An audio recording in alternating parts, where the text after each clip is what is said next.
la femme sourde et muette de Wang Yongqiang est en train d'être agressée par le tyran du village. Wang Yongqiang, quant à lui, est enchaîné à la porte comme un chien, incapable de se défendre. Quelques minutes plus tard, le tyran du village sort, satisfait, et commence à humilier Wang Yongqiang sans retenue. Tu as un chien à côté de toi, je ne veux pas te faire porter des cornes vertes. J'ai préparé les papiers de divorce pour toi, signe-les.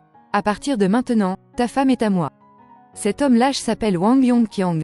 Pour soigner sa fille, il a emprunté de l'argent à usure à Liu Wenjin, le tyran du village. Au cours des 6 derniers mois, chaque fois que Liu Wenjin venait réclamer son dû, il agressait la femme de Wang Yongqiang, Hao Xiuping. Wang Yongqiang a enduré ces humiliations encore et encore, mais Liu Wenjin devenait de plus en plus cruel.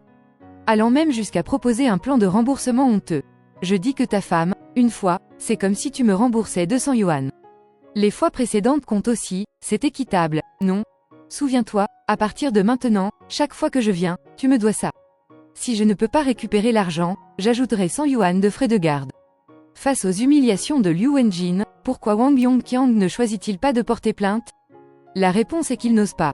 Le père de Liu Wenjin, bien qu'il ne soit qu'un petit chef de village, a des relations complexes. Même si Wang Yongqiang portait plainte, il ne pourrait pas renverser Liu Wenjin et son père, et il subirait des représailles encore plus sévères. Liu Wenjin, après avoir quitté la maison, ne part pas immédiatement.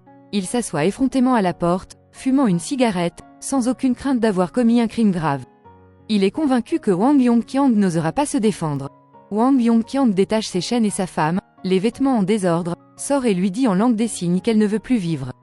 Voyant le désespoir de sa femme, Wang Yongqiang ne peut plus supporter cette situation. Il se précipite dehors et se bat avec Liu Wenjin. Malheureusement, bien qu'il soit fort, il manque de courage et ne parvient pas à blesser Liu Wenjin. Liu Wenjin, après avoir réagi, le frappe violemment et le menace de le tuer. Effrayé, Wang Yongqiang court chercher une paire de ciseaux dans la cour. Au moment où Liu Wenjin tend la main pour prendre le couteau, Wang Yongqiang le devance et le poignarde violemment avec les ciseaux. Après l'incident, Liu Wenjin est dans un état critique, mais il survit. Wang Yongqiang, bien qu'il ait des circonstances atténuantes, est accusé de blessures intentionnelles et est détenu. 6 mois plus tard, l'affaire n'a toujours pas été jugée en raison de controverses sur la qualification des faits. Le procureur Liu Linlin pense que l'acte de Wang Yongqiang devrait être qualifié de légitime défense. Car Liu Wenjin l'a soumis à des violences répétées pendant 6 mois, le menaçant et violant sa femme à plusieurs reprises. Est-ce un crime de protéger sa famille?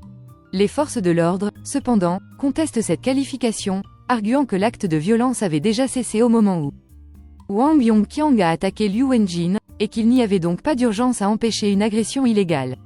Ils estiment que l'acte devrait être qualifié de blessures intentionnelles ou d'excès de légitime défense.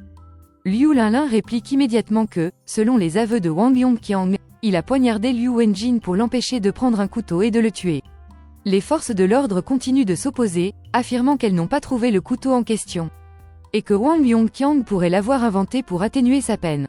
Après une discussion animée, Liu Linlin reste convaincu de la véracité des aveux de Wang Yongqiang et pense que le couteau a pu être emporté avant l'arrivée de la police.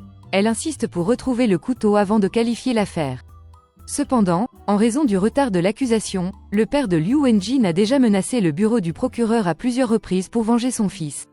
En tant que premier procureur de l'affaire, Liu Linlin pourrait accuser Wang Yongqiang sur la base des preuves actuelles. Mais pour maintenir la justice et l'équité, elle résiste à la pression de ses supérieurs et insiste pour retrouver le couteau. Le procureur en chef, trouvant Liu Linlin trop obstiné, décide de nommer Han Ming pour l'aider dans cette affaire. En réalité pour lui faire comprendre qu'elle ne doit pas insister sur le couteau. Pour Han Ming, qui a été temporairement affecté au bureau du procureur, cette opportunité de participer à l'affaire est rare.